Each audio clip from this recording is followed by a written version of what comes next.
좀 솔직하다는 생각도 들었어요. 과거에는 주택이 부족하지 않다고 그랬잖아요. 이번에는 확실히 공급 적정 규모 얼마고 이게 부족한 게 얼마라고 아예 공개적으로 보도자료에 넣었다는 거예요. 그래서 지금 최근 3년치를 보면은 수도권은 한 연평균 9만 2천 가구, 서울은 한 2만 6천 가구 부족하다. 이 얘기를 분명히 했기 때문에 이게 공급이 이게 이 단박에 이루어지는 게 아니잖아요.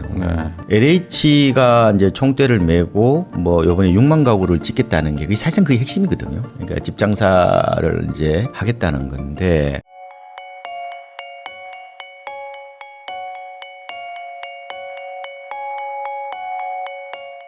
KB국민은행 부동산 수석 전문위원이시죠. 박원갑 박사님하고 지금 이야기 나누고 있는데요. 그러면은 이제 현 정부가 이제 취임한 지 이제 한 3개월 좀 넘었습니다. 그러니까 이제 앞으로도 뭐 5년이나 뭐 남았다고 보면 되는데 그렇죠. 이 남은 5년 기간 동안 이제 현 정부의 어떤 정책의 방향성은 이번 97 대책에 좀 담긴 것 같아요. 그러니까 앞으로 이제 공공 임대나 뭐 이런 것들 위주로 하면서 이제 정부가 주도한 공급 위주로 하겠다라는 게 지금 어떤 방향성인 것 같은데 이런 것들을 고려하면 향후 5년간 부동산 시장은 좀 어떤 방향으로 갈 것 같으세요?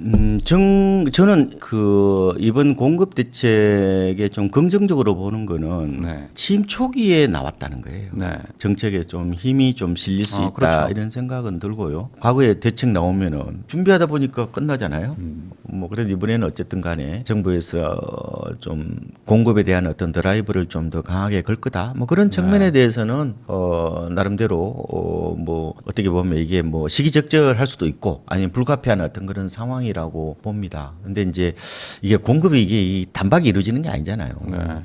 단박에 이루어지는 건 아닌데 다만 이제 LH가 이제 총대를 메고 뭐 이번에 6만 가구를 짓겠다는 게 그게 사실은 그게 핵심이거든요. 그러니까 집 장사를 이제 하겠다는 건데 어느 정도 아마 이런 뭐 신도시에서나 아니면 추가 뭐 공공택지에서나 아니면 뭐 서울에서도 있잖아요. 뭐 그런 뭐 수서라든지 가양이라든지 이런 데서는 공급이 아마 어느 정도 이루어질 건데 과연 이게 시장이 기대하는 정도까지 공급이 될 거냐 이런 부분들은 좀 더 지켜봐야 될 것 같고요. 일단은 그래서 지금 요번에 이제 발표할 때 저는 좀 솔직하다는 생각도 들었어요. 과거에는 주택이 부족하지 않다고 그랬잖아요. 그런 뭐 아마 얘기도 많이 들었을 텐데 이번에는 확실히 공급 적정 규모 얼마고 이게 부족한 게 얼마라고 아예 공개적으로 보도자료에 넣었다는 거예요. 그래서 지금 최근 3년치를 보면은 수도권은 한 연평균 9만 2천 가구, 서울은 한 2만 6천 가구 부족하다. 이 얘기를 분명히 했기 때문에 이렇게 하면 어쨌든 좀 소통을 서로 할 수는 있긴 있는데 이 신호가 문제는 모든 사람에게 이게 체감할 정도가 진짜 되려고 그러면은 단순한 청사진이 아니라 좀 더 가시적인 그런 모습들이 좀 더 나와야 되지 않을까. 지금은 어떻게 보면은 스피드한 총력전 뭐 이런 게 좀 필요하지 않을까 뭐 이런 생각도 해보고 있습니다. 근데 이번 대책에 대해서 뭐 시장에서 뭐 평가들이 뭐 이렇게 좋지는 않은 것 같은 게 이게 현실성이 있냐 이런 얘기들이 있더라고요. 제가 그래서 그 정부 관계자들 인터뷰들을 쭉 봤는데 어떤 큰 틀에서 방향성을 제시한 거지 세부 디테일들은 이제 회의하면서 이제 채워 나가겠다 이런 얘기들이 있었거든요. 물론 이제 임기 초니까 당연히 뭐 디테일은 없겠지만 그렇죠. 네. 그럼에도 불구하고 좀 뭔가 숫자는 엄청 큰데 그럼 어디에 공급됩니까? 라고 얘기했을 때 딱 그게 와닿지 않는 부분들 이런 것들도 좀 고민인 것 같은데 어떻게 보십니까? 저도 그래서 대책이 나왔을 때 미디어에 가서 얘기를 했어요. 근데 딱 떠오르는 게 그거더라고요. 아까 말씀드린 것처럼 서울의 수서 이거 한 4천 가구 되잖아요. 그다음에 가양, 그다음에 뭐 저 도봉구에 있는 뭐 성대 야구장, 야구장 그 정도 외에는 가시적인 게 없으니까 그래서 이거 갖고 되겠느냐라고 얘기를 했는데 어쨌든 공공택지도 추가적으로 뭐 하반기에 한 3만 가구 정도 내놓는다고 그러고 좀 더 지켜봐야 될 것 같고 다만 이런 게 있는 것 같아요. 이게 과연 공공으로 과연 그걸 다 채워 넣을 수 있느냐. 저는 민간의 역할도 굉장히 중요하다고 보거든요. 그러니까 이게 서로 이게 투트랙으로 가야 되는 거예요. 지금 민간이 그 주택 공급에 차지하는 비중이 뭐 기간마다 다르긴 하지만 공통적인 것은 한 80% 가까이 돼요. 많게는 90%까지 가까이. 결국은 민간이 좀 공급을 적극적으로 할 수 있도록 이게 이제 케인스가 말하는 야성적 충동 있잖아요. 이런 걸 좀 더 제공해야 되겠다는 생각이 들고 지금 동네 집상사들 다 없잖아요 지금. 그래서 저는 아파트 외에도 비아파트 쪽에 좀 더 공급을 좀 늘려야 된다. 오피스텔 올해부터 입주물량이 확 줄거든요. 그래서 오피스텔 파트에서 특히 비아파트 쪽에서 좀 이렇게 주택 공급을 많이 하면 이게 이제 일종의 보면 정식 메뉴가 아니라 패스트푸드 같은 거거든요. 네. 오피스텔은 빨리 지으면 한 뭐 2년이면 충분히 지으니까 그런 쪽에도 좀 관심을 기울여야 되고 그러니까 공공이 모든 걸 다 할 수 없어요. 결국은 제 생각에는 민간의 어떤 그런 역할을 좀 더 무게중심을 두는 거, 그 다음에 비아파트 쪽에 좀 더 말하자면은 공급의 숨통을 트는 거. 저는 거칠게 말해서 오피스텔 같은 경우가 이 젊은 세대들이 이걸 살림집으로 보거든요. 이게 리틀 아파트로 봐요. 꼬마 아파트로 보거든요. 지금 오피스텔은 준주택이잖아요, 사실상. 네. 지금 오피스텔에 한 121만 채 정도가 있는데 거의 한 80% 가까이가 전부 다 이게 주거용이에요. 네. 아파트이죠. 그래서 저는 이거에 대해서 뭐 임대사업 지난번에 허용하긴 했는데 저는 취득세를 보통 4.6%. 그 4.6이죠. 근데 6억 이하면 1%잖아요. 네. 1%로 낮춰버려야 돼요. 그래야 지금 젊은 세대들이 아이가 들어가 살기도 하고 그걸 통해서 결국은 어떻게 보면은 아파트 대체 수요를 좀 흡수할 수 있는 게 아닌가 이런 생각이 좀 들고 있습니다. 네. 그 젊은 세대 분들이 이제 아파트를 선호하는 게 이제 점점 강해지고 있긴 한데 그 중에서 그 빌라는 내가 조금 뭐 그래도 오피스텔 가서 살 수 있어 정도까지는 있거든요. 네. 이게. 근데 오피스텔 공급 대책이라고 할 만한 게 이번에 뭐 마땅한 건 없었던 것 같아서. 일부 있어요. 일부 이제 매입 임대는 있거든요.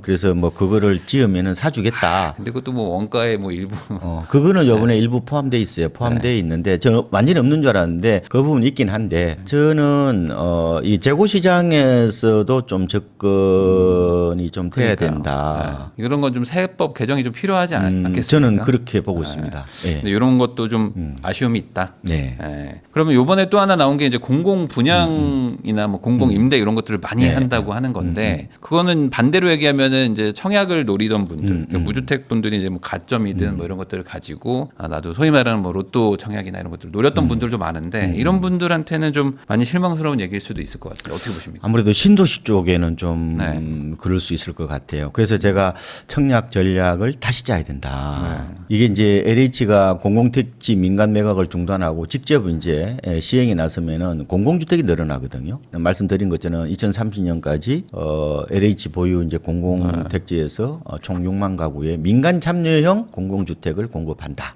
근데 민간 참여형 공공주택은 공공주택이잖아요. 그렇죠. 민간이 건설하고 브랜드를 붙일 겁니다. 그리고 뭐 자이라든지 뭐 레미안 다 붙입니다. 품질도 나쁘지 않아요. 그런데 청약 자격은 이제 기존 LH 공공 분양과 동일하다는 거예요. 그래서 지금 상기 신도시뿐만 아니라 서초구에 서리풀 지구 있잖아요. 그 2만 가구 엄청 많습니다. 과천도 한 1만 가구. 그다음에 아까 말씀드린 것처럼 수서, 뭐 가양, 뭐 이런 것들도 다 결국은 지금 노후화된 수서나 뭐 강서, 가양 공공 임대들도 재건축되어서 이게 임대만 하는 게 아니라 분양까지 혼합행으로 짓습니다. 그런데 이제 공공택지에서 사실상 그 민영 분양주택이 사라지게 되면은 기존 청약 예금이나 부분 가입자들은 기회가 줄어들 수밖에 없죠. 아까 말씀하신 그건 것 같고 그러면은 이제 옛날 청약 저축 가입자 물론 2009년 이후에는 이제 만능통장이라고 그래서 종합저축통장으로 바뀌었죠. 네.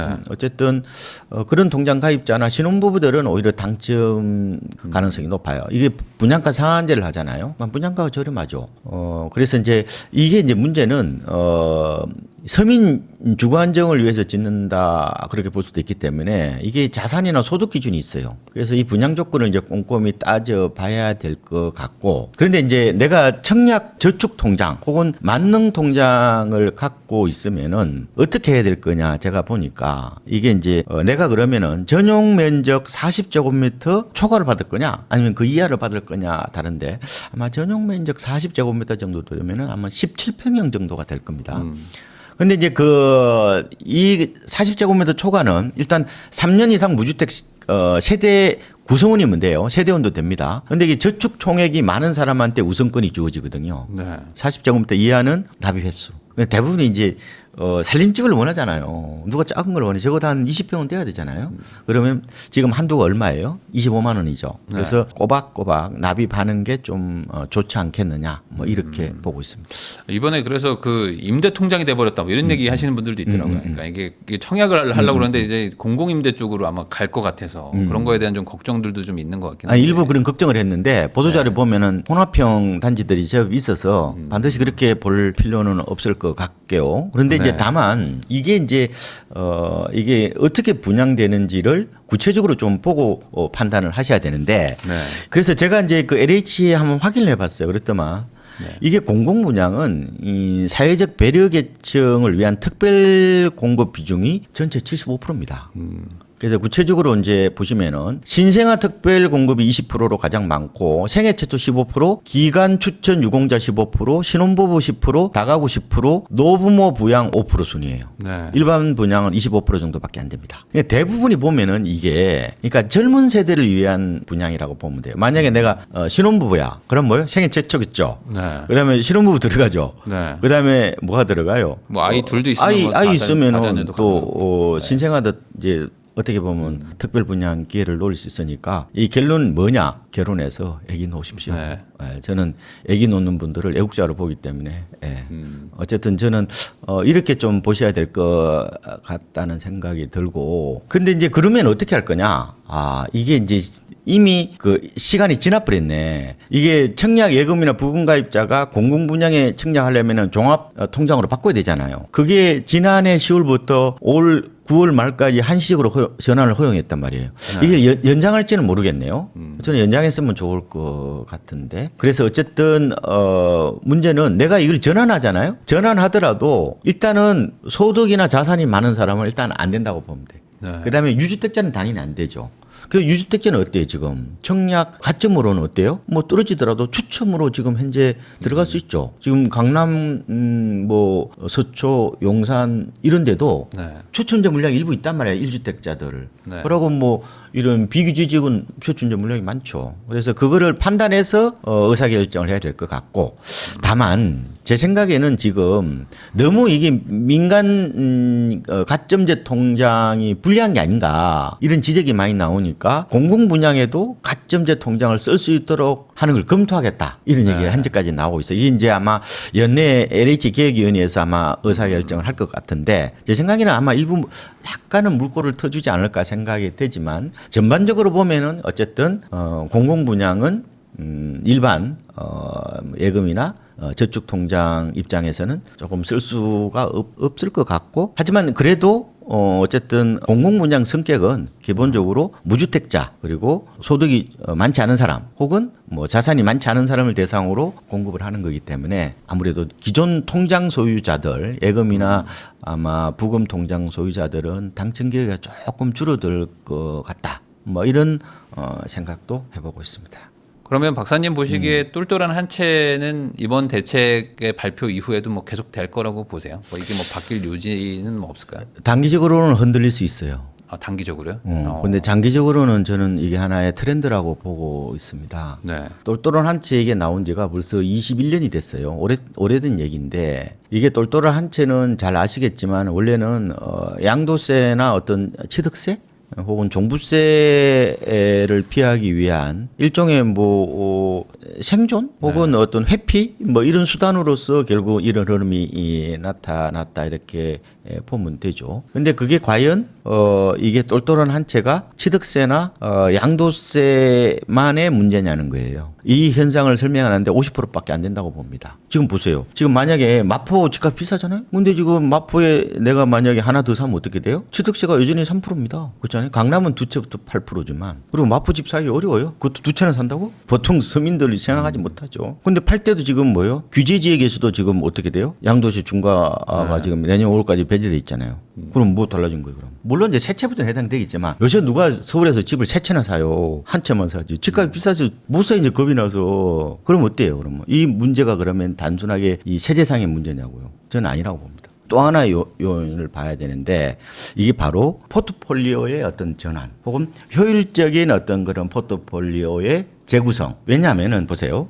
지금 시장의 주축이 MZ 세대고 그리고 지금 또 다른 이른바 이제 중장년층이라고 할 수 있는 세대가 이른바 2차 베이비 부모예요. 2차 베이비 부모가 64년생부터 75년생까지란 말이에요. 이게 이제 퇴직안이 맹퇴한 이런 세대들인데 이 세대들은 한 900만 명 정도가 되거든요. 이 세대는 1차 베이비 부모하고 달라요. 금융에 대해서 문외한이 아니에요. 네. 금융 지능이 어느 정도 높습니다. 옛날에는 주로 이제 아파트를 하나 더 사거나 아니면은 뭐 신도시에 뭐 점포 금융주택을 사서 꼭대기적인 삶에서 월세를 받거나 아니면 원룸주택 주인이 된다 이런 게 하나의 꿈이었거든요. 근데 요새는 그렇게 안 하잖아요. 요새는 그냥 집 한 채 하나 갖고 네. 나머지는 이렇게 배당주라든지 이런 걸 통해서 노후에 어떤 설계를 하라는 그런 경향. 그러니까 네. 지금의 집값이 급등했다는 거, 그 다음에 금융자산을 통해서 노후 설계를 하려는 그런 움직임. 이런 거하고 맞물려서 어떻게 보면은 똘똘한 아파트 한 채 현상이 나타났다고 보는 거죠. 그리고 또 하나 본 게 지난번에 말씀드렸는데 이 빌딩 살려는 수요들이 아파트로 이동했다고 네. 말씀을 드렸잖아요. 그러니까 지금 옛날처럼 뭐 빌딩이 하나의 로망 그렇게 생각 안 하던데 요새는 뭐 법인들이나 의사분들이나 이런 분들은 이제 자기가 쓸 거니까 뭐 사옥용으로 이렇게 구입을 하지만 일반 투자자들은 이게 귀차니죠? 그럼 만사 귀찮잖아. 어떻게 세입자를 관리하고 그렇게 머리 아프잖아요. 그러니까 차라리 좀 쏙 편하게 살자 하는 어떤 그런 흐름들도 결국은 똘똘한 한 채에 상당한 저는 영향을 미쳤다고 보기 때문에 이 흐름은 안 바뀐다고 봐요. 다만 네. 단기적으로 이제 흔들릴 수 있다고 그랬는데 보세요. 지금 가장 민감한 게 아마 곧 나올 것 같지는 않은데 저는 추석 이후 시장을 이렇게 보거든요. 그러니까 추석 연휴가 1차 분수령이 될 거라고 봐요. 아무래도 친인척끼리 서로 만나서 얘기하다 보면은 입소문 혹은 이야기가 강력한 어떤 그런 영향을 미치거든요. 다른 사람 못 믿어도 그렇죠. 피부치는 믿는단 말이에요. 네. 그래서 이런 이제 정보의 나눔 행위가 오히려 어떤 시장의 방향을 결정하는 어떤 그런 하나의 분수령이 된다고 그랬고 2차를 보면은 결국은 정부가 어떻게 할 거냐는 문제인데 이걸 아마 정부는 기본적으로 시장 안정이 더 중요하다고 볼 거예요. 그러면은 지금 문제가 되고 있는 게 바로 이게 상급지 갈아타기하고 똘똘한 한 채 문제라는 것은 누구나 다 알고 있단 말이에요. 네. 그러면 거기다 매스를 가할 수 있단 말이에요. 그러면 지금 마포하고 성동구가 지금 규제 1순위잖아요. 그러면 조정 대상 지역이나 투기 과일 지구를 지정하거나 아니면은 토호제로 바로 갈 수도 있단 말이에요. 토호제는 극약 처방이에요. 네. 그런데 토호제를 국토부 장관이 하려면 적어도 법을 바꿔야 되는데 두 달 정도 걸려요. 그러면은 먼저 제 생각에는 조정 대상 지역이나 투기 과일 지구를 먼저 지정하고 토호제를 지정할 수도 있고 아니면 같이 할 수도 있고. 네. 그러면 조정 대상 지역이나 투기 과일 지구를 지정하면 범위가 넓습니다. 그러면은 분당이나 지금 과천도 당연히 후보에 올라갈 수 있을 거고 네. 그다음에 지금 뭐 독수리 오영제라고 있는데 마포 성동구 또 어디 광진구 그다음에 강동도 있고. 강동 네. 그다음에 동작구가 네. 제가 보는 독수리 오영제면 해요. 독수리 칠형제도 있어요. 영등포 네. 양천구 그 정도면 다 아닌가요? 그럼 다 한강변에 걸쳐 있는 것들은 다 된다는 거죠. 저는 개인적으로 지금 흐름으로 보면은 충분히 지정될 수 있다고 보고. 근데 이제 3차 분수령이 이제 오는 건데 그게 바로 세제를 건든다고 봐요. 저는 올 연말이나 내년 초쯤 나올 가능성이 있다. 그 중에서 가장 핵심이 저는 개인적으로 바로 그겁니다. 1주택자 장특공제 흔드는 거예요. 네. 근데 이게 조정 대상 지역이나 투기과열 지구만 확대해도 사실상 세금이 막 중과되기 막 시작하거든요. 여러모로 막 취득세도 문제가 생기고 이제 뭐 종부세 이런 것들도 막 바뀌기 때문에 아마 말씀하신 것처럼 뭔가 나오긴 나올 것 같은데 그게 지금 가장 다음 어떤 추가 대책으로 그렇죠. 예상된다는 3차 제가 거죠. 분수령을 그거로 보고 있는 거예요. 그래서 지금 만약에 한번 생각해 봅시다. 네. 과거에도 투기 지역으로 지정하면 오히려 가격이 올랐단 말이에요. 그죠? 네. 왜냐면은 매물이 이제 동결되는 효과 오히려 이제 공급이 주니까 오히려 가격이 올라가는 그런 경우도 많았는데 이거는 다르단 말이에요. 이게 1주택자 장특공제 문제는 지금 대부분이 지금 상급지 갈아타기 혹은 빌딩 수요가 아파트로 이동하는 이 맞아요. 주요한 핵심 원인 중에 하나가 이게 장특공제에 있단 말이에요. 지금 10년 보유 10년 거주면 이게 지금 80%잖아요. 문재인 정부 때 2년 거주에 10년 보유였단 말이에요. 이게 실거주를 더 강화해야 된다고 그래가지고 이때 바꾼 거잖아요. 그죠? 그런데 만약에 내년 6월부터 그러면은 이제 시행한다. 그렇게 시행할 수 있잖아요. 가령 그러면은 그 이전에 팔려는 매물이 나올 수 있잖아요. 그죠? 네. 왜냐면 지금 이게 정책이라는 거는 제가 보면은 따로 있는 게 아니라 국민들의 상식을 제도한 거라고요. 지금 그거에 대해서 너무 1주택자의 혜택이 과도하다는 얘기를 한단 말이에요. 네. 자, 지금은 토지나 상가는 10년에 20%, 15년에 30%예요. 네. 그럼 많이 차이가 나잖아요. 물론 1주택자 입장에서는 억울하죠. 내가 뭐 투기했어? 나도 집 한 채 산 건데 내가 올려달라고 했어? 그런 이제 불만을 제기할 수는 있긴 하지만 어쨌든 간에 이 문제가 도마 위에 올라갈 가능성이 크단 말이에요. 그러면 만약에 그 제도를 시행할지 안 할지는 제가 알 수는 없죠. 제가 뭐 공무원도 아니고 저는 관찰자 입장에서 보는 거란 말이에요. 그렇죠? 그러면은 만약에 시행을 하면 이제 뭐예요? 매물이 좀 나와요. 매물이 좀 나오면은 문제는 어때요? 그 이후부터 또 안 나와. 네. 한 번 나오고 그다음에 안 나오죠. 이제 이사할 여력이 안 돼 이제. 네. 와이래 이제 거주 이전 이 자체가 이제 불가능한 어떤 그런 완전히 이렇게 되면은 거의 이제 묻어두기식 아마 거주 이런 게 그렇게 아마 되면은 뭐 이제 보편화돼. 자녀한테 증여하는 거 말고는 그러면 또 부작용이 생겨요. 거래가 없죠 이제. 그러니까 이게 참 어려운 거야. 그러니까 규제는 이게 만사는 아닌 것 같아 제가 보니까. 그렇죠. 왜냐하면은 시장이 워낙 이게 똑똑해가지고 어떻게든 이 돌파구를 찾아 꼼수를 부리더라고. 그래서 이게 뭐 규제는 어쨌든 간에 최소화하는 게 어쨌든 좋은 것 같은데 어쨌든 정부 그런 입장에서는 자꾸 여론이 안 좋으니까 네. 어쨌든 카드를 쓸 수밖에 없는 그런 아마 현실적인 이유도 있지 않을까 이렇게 봅니다.